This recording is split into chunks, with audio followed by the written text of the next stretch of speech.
dernier, à l'occasion du match du championnat de France de rugby opposant le Stade français au Racing 92, la température de la pelouse synthétique du stade Jean-Bouin a été mesurée à 57 degrés Celsius.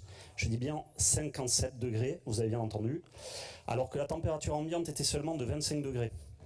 Dans les mêmes conditions climatiques, la température d'une pelouse naturelle serait restée inférieure à 30 degrés, car un vrai gazon utilise le rayonnement solaire pour la photosynthèse et l'évapotranspiration.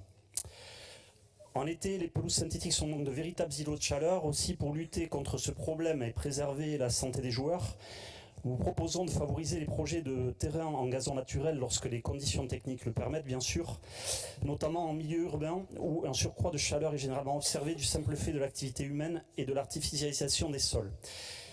Monsieur le Président, mes chers collègues, j'espère que vous donnerez une suite favorable à cette proposition. Donc, et je voudrais rajouter juste un mot pour répondre à Monsieur Nedelec, qui m'a interpellé, si vous permettez, Monsieur le Président, mais rapidement.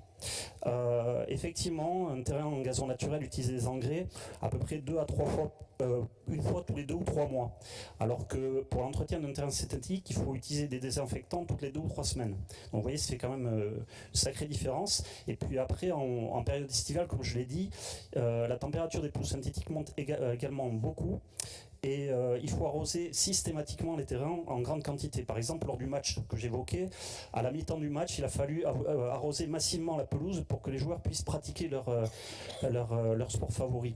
Voilà, donc en matière d'usage de l'eau, je ne suis pas sûr que la pelouse synthétique soit vraiment plus efficace que la pelouse naturelle. Parce qu'aujourd'hui, avec le réchauffement climatique, ce n'est pas l'été, mais pendant 6 mois qu'il faut l'arroser. Merci.